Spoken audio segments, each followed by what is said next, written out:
ওম শান্তি। আজকে 25শে আগস্ট 2022 আমরা শুনছি প্রাতঃ সাকার বাংলা মুরলী। আজকের মহাবাক্য, এই মহাবাক্যে বাবা বলেছেন, মিষ্টি বাচ্চারা, তোমাদের সঙ্গমযোগী ব্রাহ্মণ আত্মাদের ধর্ম আর কর্ম হলো জ্ঞান অমৃত পান করা আর অন্যদেরকেও পান করানো, শ্রেষ্ঠ কর্ম করা। তোমরা নরকবাসীদের স্বর্গবাসী বানানোর সেবা করছো। আজকের প্রশ্ন, তোমাদের অর্থাৎ ব্রাহ্মণদের কর্মের কোন গুহ্য গতির জ্ঞান প্রাপ্ত হয়েছে পরমাত্মা দ্বারা? উত্তর, বাবার বাচ্চা হওয়ার পর যদি কখনো নিজের কর্ম ইন্দ্রিয়ের দ্বারা কোনো পাপ কর্ম করো, তো একটা পাপ কর্মের জন্য 100 গুণ শাস্তি ভোগ করতে হবে। এই সতর্কবাণী তোমরা পেয়ে গেছো। এই সময় ব্রাহ্মণেরা, তোমাদের মধ্যে এই জ্ঞান আছে, অন্য দুনিয়ার কেউ এই জ্ঞানের গুহ্য রহস্য জানে না। এই জন্য তোমরা কোনো পাপ কর্ম করবে না। পাপ কর্ম করতে তোমরা অনেক অনেক হুঁশিয়ার হবে। ব্রাহ্মণরা, তোমাদের এখন লক্ষ্য হলো সর্বগুণ সম্পন্ন হওয়া, যা নাকি এই সময় বাবার জ্ঞানের দ্বারা তোমরা হতে পারো। এই জন্য তোমরা নিজেদের অবগুণগুলোকে বের করে দেওয়ার পুরুষার্থ করতে হবে, যা পরমাত্মা এসে তোমাদেরকে শিক্ষা দিচ্ছেন। আজকের গীত, ভোলানাথের থেকে অনুপম আর কেউ নেই, গোরানাথের থেকে অনুপম আর কে নেই, ঘোরে ভোলেনাথ সে নিরালা কই নেহি, গোরেনাথ সে নিরালা কই নেহি। ওম শান্তি। অসীম জগতের বাবা হলেন ভোলানাথ, তাই না? অবশ্যই মানুষ থেকে দেবতা তিনিই বানান, তিনিই আমাদের পরমপিতা পরমাত্মা। সকল মানুষই তো হলো আসরিক সম্প্রদায়। এই সময় রাবণ আমাদেরকে আসরিক সম্প্রদায় বানিয়ে দিয়েছে। তারা মানুষকে দেবতা বানাতে পারে না। গুরু গোসাই বিদ্বান পণ্ডিত তোমরা যার কাছেই যাও, কেউ তোমাদেরকে মানুষ থেকে দেবতা বানাতে পারবে না। তার জন্যই গাওয়া হয়, মানুষ থেকে দেবতা বানাতে বেশি সময় লাগে না। বাস্তবে এটা হলো পরমাত্মার কাজ, আর পরমাত্মা বলে তা তোমাদের সময় লাগে মাত্র 1 সেকেন্ড। দেবতারা অমর লোকে থাকেন, এটা হলো তোমাদের মৃত্যু লোক। অবশ্যই বাবা এসে মৃত্যু লোকে অমর কথা শোনাচ্ছেন, কারণ তিনি ব্রহ্মার শরীরে প্রবেশ করেছেন। তিনি অজন্মা অভুক্তা অজনী সম্ভবা, তিনি ব্রহ্মার শরীর ভাড়া নিয়েছেন, আর তোমাদেরকে এখন স্পিরিচুয়াল নলেজ শোনাচ্ছেন অমর বানানোর জন্য। এটাই পরমাত্মার একমাত্র লক্ষ্য। এখন মানুষ থেকে দেবতা বানাতে বেশি সময় লাগে না। এখানে কোন মানুষের কথা বলা হয়েছে? অবশ্যই শূদ্রদের দত্তক নেবেন তিনি। এই সময় এসে ব্রহ্মা মুখবংশাবলী ব্রাহ্মণ তোমাদেরকে বানিয়েছে, তোমাদের কথাই বলা হচ্ছে। তো বলা যাবে যে শূদ্র বর্ণের মানুষদেরকে ব্রাহ্মণ বর্ণে নিয়ে আসেন তিনি। এই সময় এত বড় পরিবর্তন তিনি করেন। এত সব বাচ্চারা বলে যে আমরা হলাম ব্রহ্মা কুমার কুমারী। তো হাত সামনে রেখে প্রতিজ্ঞা তোমরা করছো, তোমরা পরমপিতা পরমাত্মার অত্যন্ত নিষ্ঠাবান সন্তান, ব্রহ্মার সন্তান, ব্রহ্মা মুখবংশাবলী সন্তান। প্রজাপিতা যখন আছেন তখন নিশ্চয়ই তার ধর্মের বাচ্চারাও থাকবে। এই সময় তোমরা হলে ধর্মের বাচ্চা, কোলের বাচ্চা। মুখবংশাবলী হলেও মাতা পিতা তো অবশ্যই চাই, তাই না? মাম্মারও মুখবংশাবলী তোমরা, বাবারও মুখবংশাবলী, দাদারও মুখবংশাবলী। 3 দিক থেকে 3 ইঞ্জিন তোমরা পেয়েছো। এত বড় ভাগ্য কার আছে বলো এই সংসারে? কোকো বংশাবলীর এখানে কোনো নাম নিশান নেই। তারা কলিযুগের ব্রাহ্মণরা হলো কোকো বংশাবলী, আর তোমরা ব্রাহ্মণরা হলে মুখ বংশাবলী। এতটুকুই পার্থক্য, কারণ তোমরা ব্রহ্মার আচরণ জানো, পরমপিতা পরমাত্মার কর্তব্য জানো, তোমরা সব গুহ্য রহস্যকে জেনে গেছো।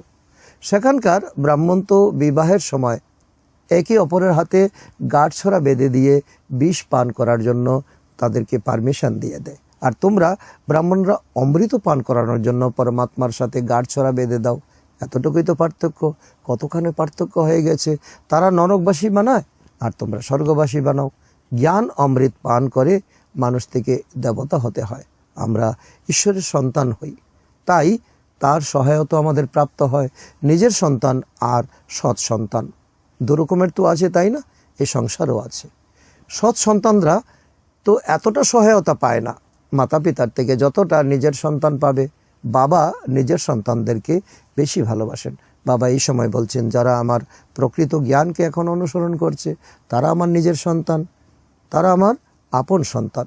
লৌকিকেও দেখবে, যদি নিজের সন্তান না হয় তাহলে ভাইয়ের সন্তানদেরকে ভালোবাসতে হয় বা ধর্মের সন্তানকে বানাতে হয়, ধর্মের সন্তান বানাতে হয়, কারণ সংসারকে তো রক্ষা করতে হবে।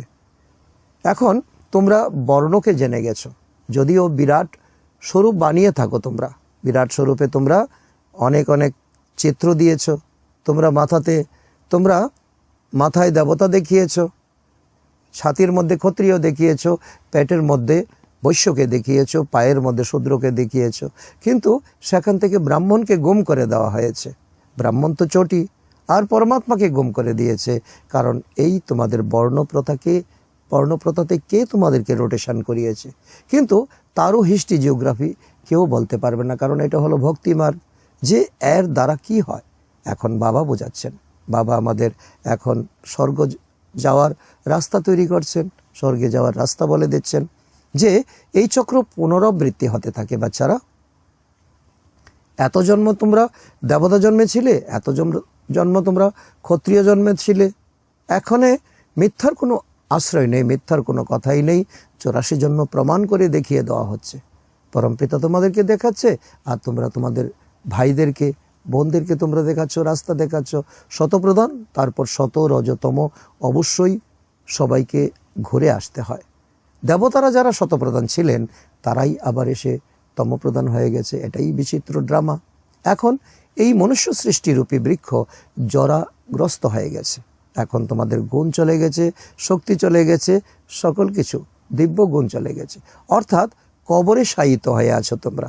এটা হলো বিনাশের সময়। সকলের হিসাব নিকাশ সমাপ্ত হবে, পুনরায় তোমরা জন্ম নেবে। ধন সম্পত্তির হিসাবের খাতা হয় না, ঠিক তেমনই এখানে আবার কর্মের হিসাবের খাতা আছে ভগবানের কাছে। আধা কল্পের খাতা। তোমরা দ্রাপর যুগ থেকে কী কর্ম করে এসেছো, কতটা পাপ করে এসেছো, কী পুণ্য করে এসেছো। মানুষ যে পাপ কর্ম করেছে তার হিসাবের খাতাই চলছে এখন। রোগ, ভোগ, সুখ, দুঃখ সব কিছু। এমন নয় যে একবারই শাস্তি ভোগ করলে সেই খাতা সমাপ্ত হয়ে যায়, না, তা হয় না। পাপ আত্মা কিভাবে হয়? প্রতিদিন কর্মের বোঝা বৃদ্ধি হতে থাকে, একেবারেই তমপ্রধান হয়ে যায়।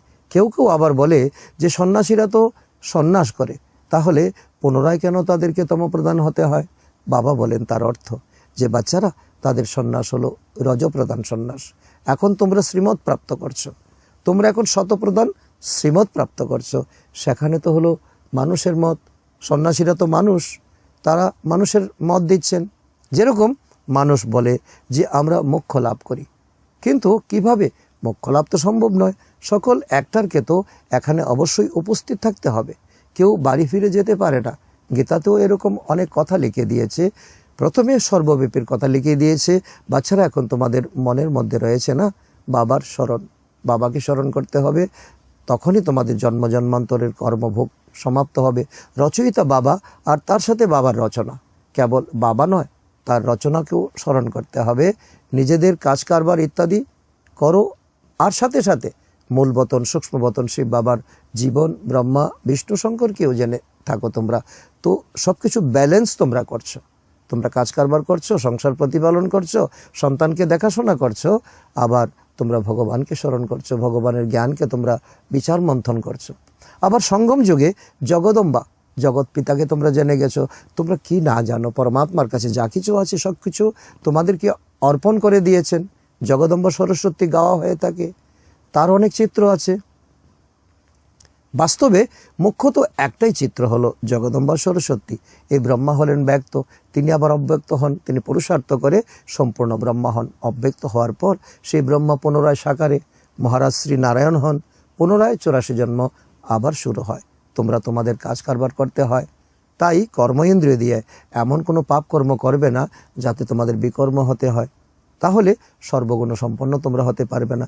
এটাই বাবা আজকের মুরলির মুখ্য পয়েন্ট বলছে, তোমাদের সর্বগুণ সম্পন্ন হতে হবে। তারা গাইতে থাকে, আমি নির্গুণ, আমি পাপী, আমি নীচ, আমার মধ্যে কোনো গুণ নেই। লক্ষ্মীনারায়ণের কাছে গিয়ে গাইতে থাকে, কৃষ্ণের কাছে গিয়ে গাইতে থাকে, বিষ্ণুর কাছে গিয়ে গাইতে থাকে। এই সময় হলই মিথ্যাখণ্ড, সত্যখণ্ড স্থাপন করেন এক বাবা। এই সময় সবাই অনাথ হয়ে গেছে, তাই না? বাচ্চারা, এখন তোমাদের মধ্যে কোনো অবগুণ যেন না থাকে। বারবার বাবা সাবধান দিচ্ছেন। সবথেকে বড় অবগুণ হলো তোমাদের দেহ অভিমান। দেহী অভিমানী হতে অনেক পরিশ্রম লাগে। এটা মাসির ঘর নয়। দেহ অভিমানের কারণেই অন্যান্য সকল বিকার আসে। এটাই হলো মূল জ্বর। অহংকার হলো প্রথম নম্বরের শত্রু। বাবা ডাইরেক্ট বলছেন যে বাচ্চারা, দেহের অহংকার ত্যাগ করো, এটা তোমাদেরকে সর্বনাশ করবে। আমার তো দেহ নেই, তার কারণে আমি তোমাদেরকে বলছি, আমি সাক্ষী হয়ে দেখেছি। আমি এসে এই অর্গানস দ্বারা কথা বলি, ব্রহ্মার দ্বারা কথা বলি, তোমরা তোমাদের অর্গানস দ্বারা শোনো আর তোমরা বুঝো। এই অসীম জগতের বাবা শ্রীমত দিচ্ছেন যে আমাকে স্মরণ করো, তো তোমাদের বিকর্ম বিনাশ হয়ে যাবে, তোমরা স্বর্গের অধিকারী হয়ে যাবে। এমন কোনো পাপ কর্ম করবে না যাতে তোমাদের বদনাম হয়ে যায়, বাবার বদনাম হয়ে যায়, আর তোমরা পদভ্রষ্ট হয়ে যাবে। বাবা বলেছেন কেউ তোমাদেরকে রাজযোগ শিখিয়ে স্বর্গের মালিক বানাতে পারে না, এ কোনো মানুষের কর্তব্য নয়। আমি যখন আসি তখনই আমি এই কর্তব্য করি। এখন বাবা তোমাদেরকে সব সত্য কথা বোঝাচ্ছেন, আর তোমরা সত্যনারায়ণের কাহিনী শুনছো। তোমরা সত্যের সঙ্গে বসে আছো সত্য কথা শুনতে, আর সত্যখণ্ডের মালিক হওয়ার জন্য তোমরা এখন নিষ্ঠার সঙ্গে বসে আছো। তার নাম হলো ট্রুথ। গড ইজ ট্রুথ বলা হয় না, সত্য জ্ঞানের সাগর। বাবা বলেছেন বাচ্চারা, আমি হলাম জ্ঞানের সাগর। জ্ঞান সাগরের থেকে তোমরা জ্ঞান নদীরা নির্গত হয়েছ। পার্থিব নদী তো জলের সাগর থেকে নির্গত হয়, এটা তো তোমরা জানো। এটা হলো এক সার্কেল। সেই নদীগুলিকে পতিত পাবন কি করে বলা যাবে বলো? এটা তো প্রকৃতি। পতিত পাবন তো হলেন পরমপিতা পরমাত্মা, সূক্ষ্ম জ্যোতির্বিন্দু এবং সমস্ত শক্তির স্রোত, বিশ্ব ব্রহ্মাণ্ডের মালিক, যিনি হলেন জ্ঞানের সাগর, দয়ার সাগর, প্রেমের সাগর। পার্থিব গঙ্গা সমগ্র দুনিয়াতে কখনো প্রবাহিত হতে পারে না। সে নির্দিষ্ট স্থান দিয়ে, ভৌগোলিক স্থান দিয়ে সে অতিক্রম করে তারপর গিয়ে সে সাগরে পড়ে। এটা তো অসীম জগতের বাবার কাজ। বাবা এখন সারা পৃথিবীকে এখন পরিবর্তন করছেন। তাতে তোমরা শূদ্র থেকে ব্রাহ্মণ তৈরি হচ্ছে, এত বড় পরিবর্তন তোমাদের হচ্ছে। ব্রাহ্মণ হলো ক্যাশশিকা, টিকি তোমাদের সবচেয়ে উচ্চ স্থান দেখিয়েছে, কিন্তু এখন তোমাদেরকে শতপ্রধান বলা যাবে না। এখন তোমরা পড়াশোনা করছো, আজকে ব্রাহ্মণ আছো, কালকে তোমরা থাকবে না। কেননা এখন তোমরা সবাই হলে পুরুষার্থী, সেবা করছো, তোমরা হলে ঈশ্বরীয় সন্তান। এই জন্য ব্রাহ্মণদের অনেক সম্মান দেওয়া হয়, কেননা তোমরাই ভারতকে স্বর্গ পরিণত করো। তোমাদের ত্যাগ তপস্যা এখন জগৎ বিখ্যাত, পরমাত্মার কাছে অনেক অনেক সমাদৃত। এরকম নয় যে লক্ষ্মীনারায়ণ ভারতকে স্বর্গে পরিণত করে। লক্ষ্মীনারায়ণের কোনো সোশ্যাল অ্যাক্টিভিটি নেই। এই কাজ তো বাবা করেন তোমাদের বাচ্চাদেরকে সঙ্গে নিয়ে। ব্রাহ্মণদের দ্বারা নাকি দেবতার দ্বারা? তোমাদের দ্বারা, ব্রাহ্মণের দ্বারা এই দুনিয়া পরিবর্তন হচ্ছে। পুরানো দুনিয়াতে এসে বাবাকে নতুন সৃষ্টি রচনা করতে হয়, এই সত্য তো তোমরা জেনেছ। অসীম জগতের বাবা নতুন মহল অর্থাৎ স্বর্গ বানিয়েছেন। নতুন জিনিসকে পুরানো তো হতেই হবে। লৌকিক বাবাও নতুন বাড়ি নির্মাণ করেন, তো অবশ্যই পুরানো হবে।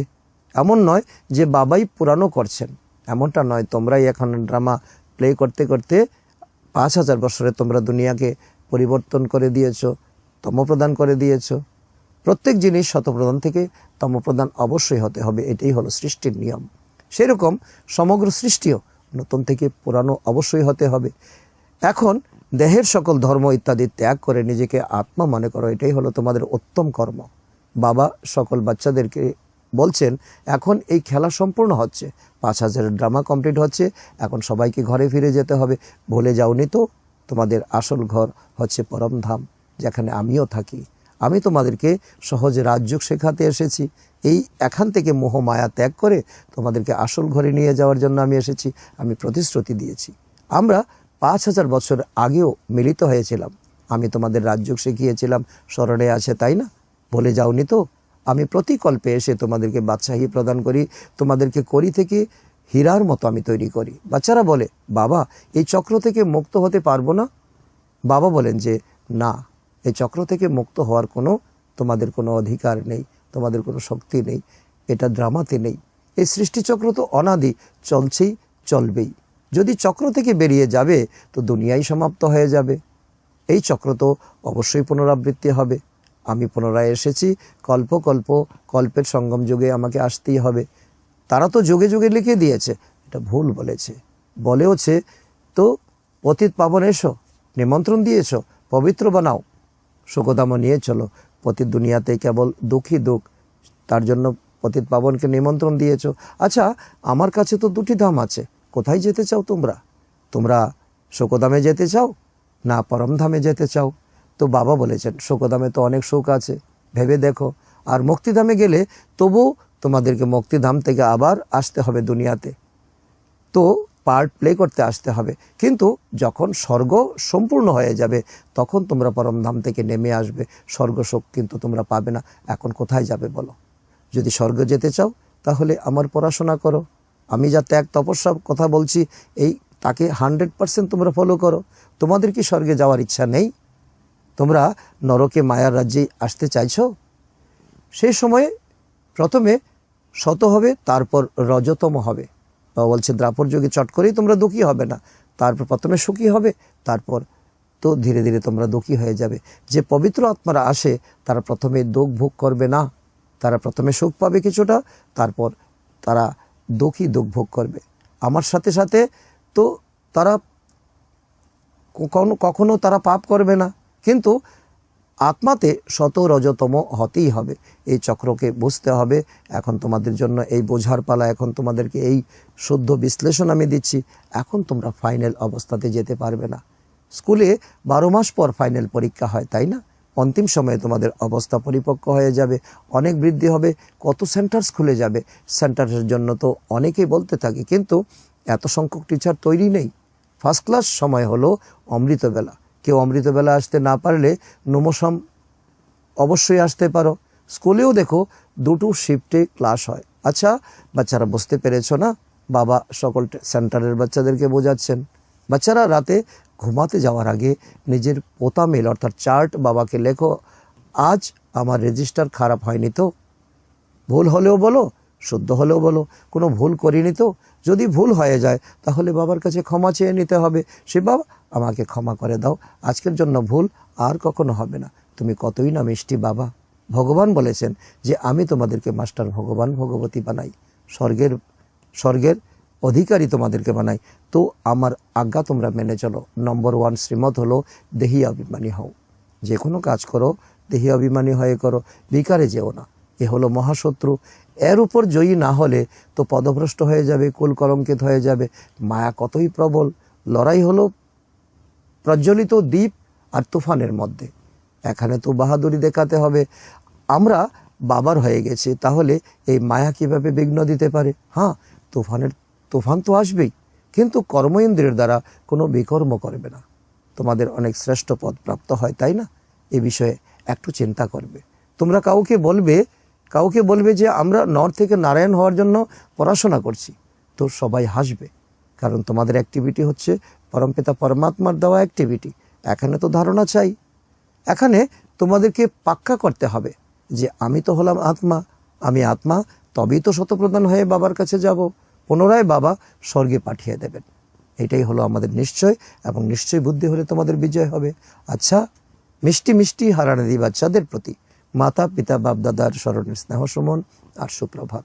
আত্মাদের পিতা ওনার আত্মারূপী বাচ্চাদেরকে জানাচ্ছেন নমস্কার, আর আমরা আত্মারূপী সন্তানরা আমাদের মাতা পিতা বাপদাদাকে জানাই স্মরণের স্নেহ সুমন এবং সুপ্রভাত। ধারণার জন্য মুখ্য সার 1 নম্বর, নিজের রেজিস্টার যাতে খারাপ না হয় তার জন্য সতর্ক থাকতে হবে। বাবার আজ্ঞা মেনে দেহি অভিমানী হতে হবে, কর্ম ইন্দ্রিয়ের দ্বারা কোনো ভুল যাতে না হয়। নাম্বার 2, সর্বগুণ সম্পন্ন হওয়ার জন্য কর্ম ইন্দ্রিয়ের দ্বারা এমন কোনো কর্ম করো না যেন তোমাদের বিকর্ম হয়ে যায়। পুরানো হিসাব নিকাশ পরিশোধ করতে হবে।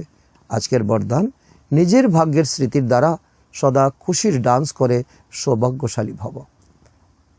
তার অর্থ অমৃতবেলা থেকে রাত পর্যন্ত ব্রাহ্মণ বাচ্চারা তোমাদের যে শ্রেষ্ঠ ভাগ্য প্রাপ্ত হয়েছে সেই ভাগ্যের লিস্ট সদা সামনে রাখো, আর এই গীত গাইতে থাকো, বাহ আবার শ্রেষ্ঠ ভাগ্য, বাহ।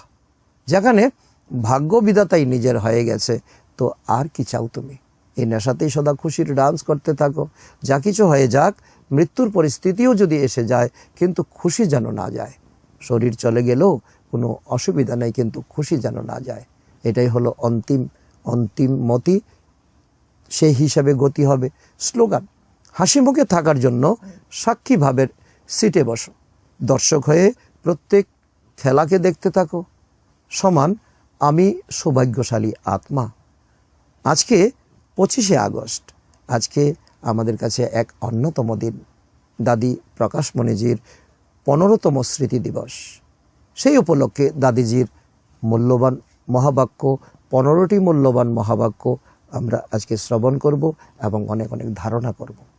সম্পন্নতা বা সম্পূর্ণতার নিকটবর্তী লক্ষণ, 15টা লক্ষণ আজকে আমরা প্রাপ্ত করতে চলেছি।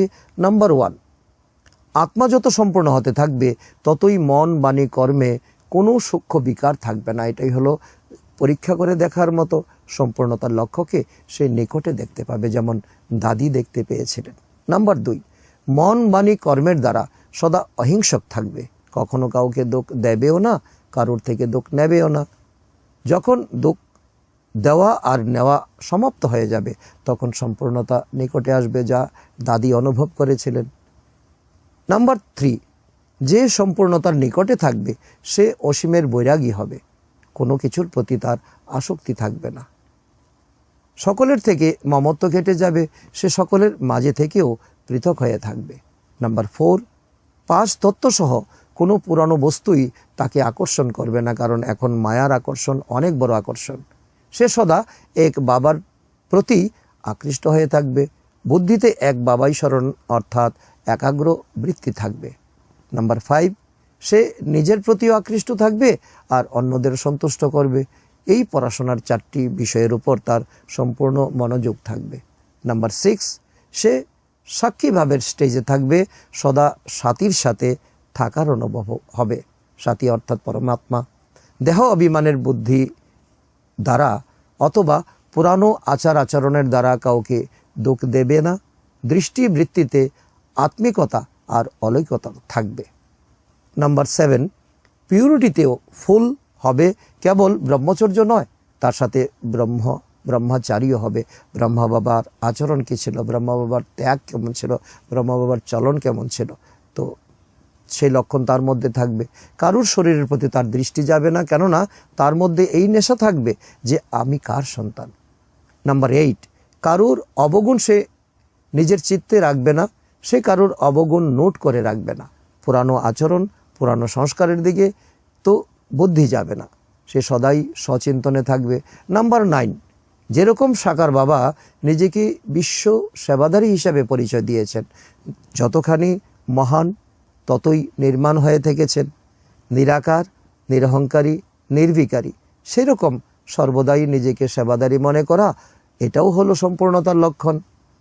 নাম্বার 10, সে নিজেকে সর্বদাই নিমিত্ত মনে করবে, নিজের মহিমা কখনো স্বীকার করবে না। মহিমা অবশ্যই হবে, কেননা সেবা করেছে, তাই না? কিন্তু নিমিত্ত মনে করার কারণে মুখ থেকে বাবা বাবাই বের হবে। সে মহিমা শুনে খুশি হবে না আর নিন্দাতেও ঘাবড়ে যাবে না। নিন্দা, স্তুতি, মান, অপমানে সমান থাকবে, 2 ক্ষেত্রেই স্থিতি সমান থাকবে। নাম্বার 11, সে সকলের সম্বন্ধ এক বাবার সাথেই জুড়বে, সকল সম্বন্ধ জুড়বে বাবার সঙ্গে। তার মুখ থেকে বাবার প্রতি স্নেহের বোল বেরিয়ে আসবে। প্রিয় বাবা আমাকে সবথেকে প্রিয় জিনিস দিব্য বুদ্ধি উপহার দিয়েছেন, সেই উপহারকে সাবধানে রাখবে, বাবার প্রেজেন্টেশনকে সামলে রাখবে, আগলে রাখবে। নাম্বার 12, জ্ঞানের 3য় নেত্র সর্বদা খোলা থাকবে। জ্ঞান নেত্র খোলা থাকার কারণে সর্বদাই সমত্ব সংকল্প চলবে, এটাও হলো সম্পূর্ণতার লক্ষণ। নাম্বার 13, তার প্রত্যেক কর্ম শ্রীমত অনুসারে হবে, শ্রীমতে কখনো মন মত মিক্স করবে না। দিব্য বুদ্ধির আধারে প্রত্যেক কর্ম হতে থাকবে, এটাই হলো সম্পূর্ণতার লক্ষণ।